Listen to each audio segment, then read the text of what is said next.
Hey, welcome back. And if it's your first time here, just welcome. My name's Gavin Parsons, and today I'm going to show you how to get sharper pictures for less than $5.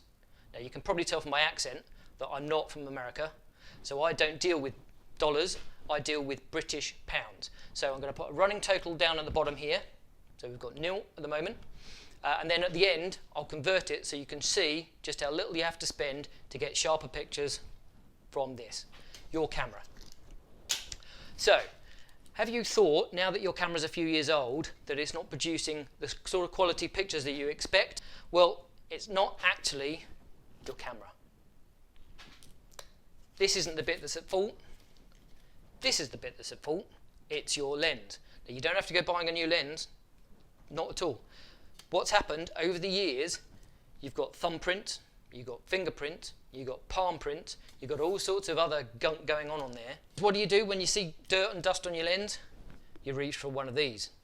This is a microfiber cloth. Now I use this to clean the groove in my underwater housing, which has got a rubber gasket in it with silicone grease. And as you can see, it's a pretty nasty soiled bit of kit. In fact, it's going to go in the washing machine in a minute. But this is cleaner than some people's lens cloths that they use all the time. And what they do, get Mr. Lens, we'll move that to the side for a minute, get Mr. Lens, go, breathe on him, get Mr. Lens cloth and really scrub it, scrub it, scrub it, scrub it. Think, that's clean, we'll go with that. Must have had enough elbow grease for now. And actually what they've done is just smeared everything that's in this, embedded in this cloth, onto their lens, and everything that was on the lens, they've just smeared it all across the top. So the best thing you can do with this, chuck it away. You don't need it. What you need to do is spend a little bit of money and get the right kit for cleaning your lens. Now what you need is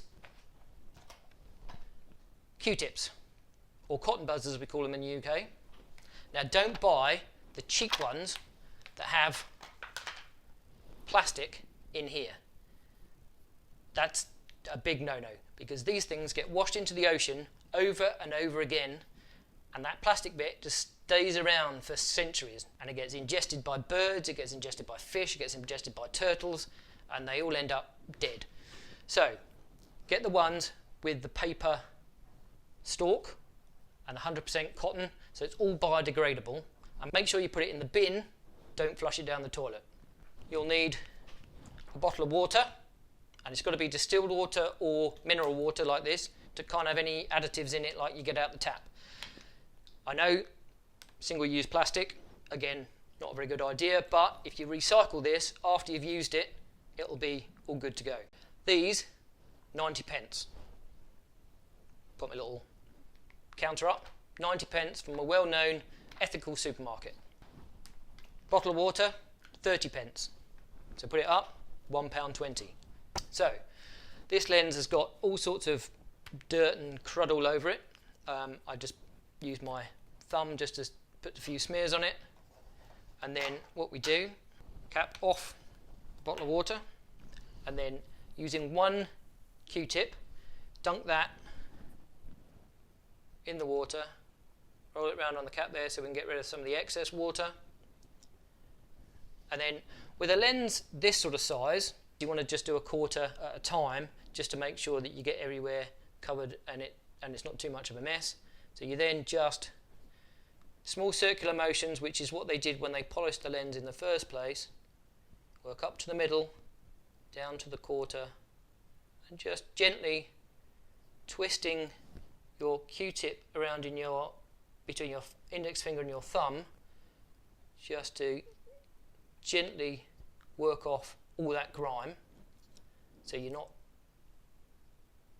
putting too much pressure on, so you're not grubbing around on it and it's not damaging the front element or the coating. Just roll around so you've got a little bit of water on there, and then turn that around so you get to the dry side, and then do exactly the same thing, rolling it around in your finger and just rubbing around. Okay. And then when the Q-tip's a bit wet, discard that, pick up another one, and then just keep going, and you'll see that the lens starts to dry, and then you'll see that it's also starting to become clean. Now, you only need a few seconds each side, and then turn it around until you've got another clean Q-tip, and I'm just going to have to move that around. You can move it around in the light so you can actually get a better view of what you're doing. And then once that quarter's done, take another Q-tip in the water, roll it around, and then start again on the next quarter. So this one we're getting to the halfway stage,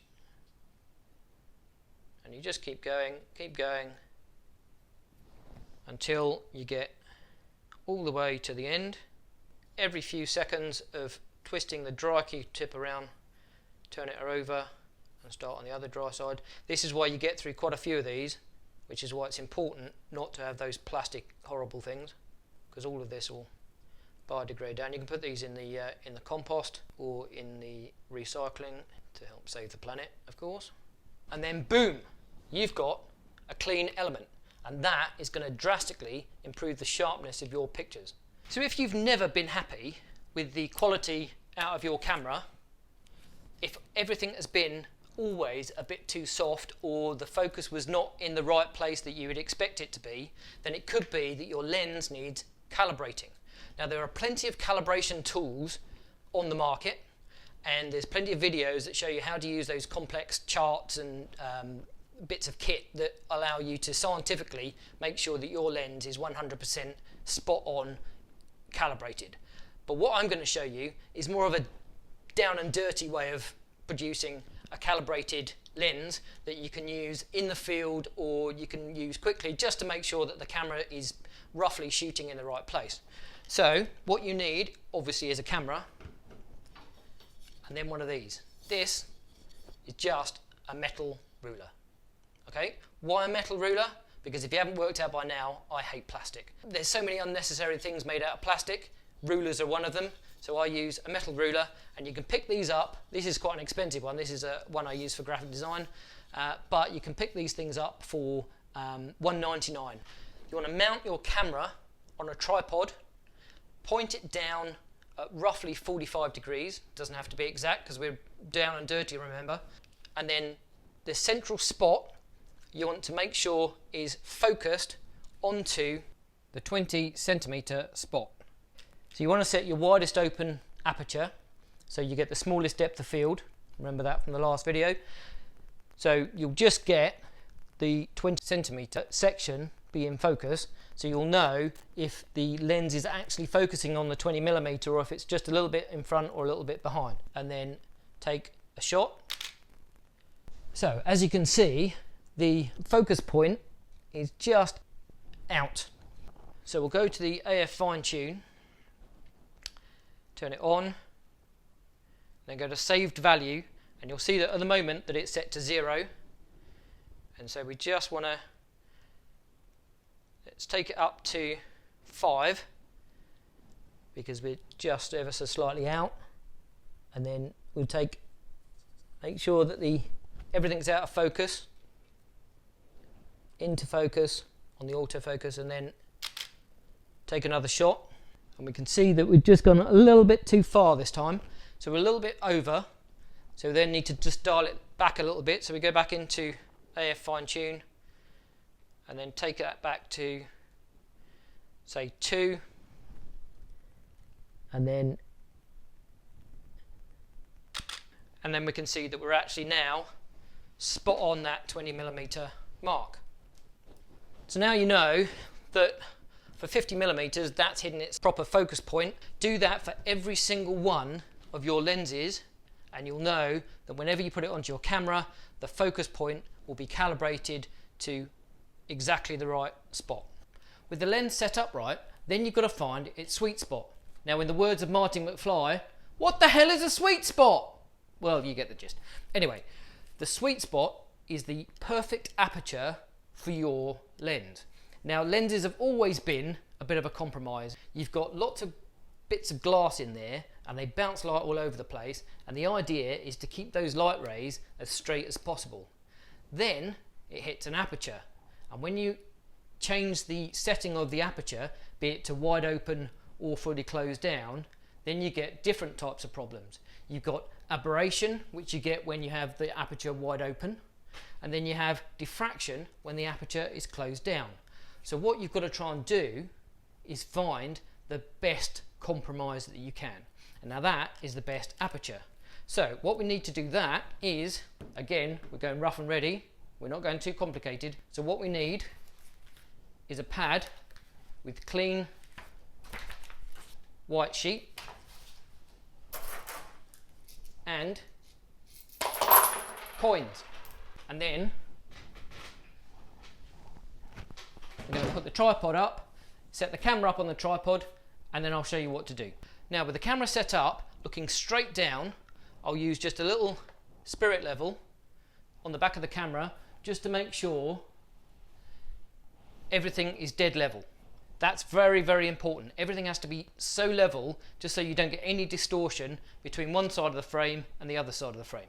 So I'm going to take a shot at every single aperture and then take the card, put it into the computer and look at the pictures at 100% to see which ones have the sharpest focus. We're going to set the camera onto aperture priority, and then we're going to take a shot at every single aperture. So f3.5, and we just continue to go down all the way so we get a single shot at every single aperture that we can pull into the computer.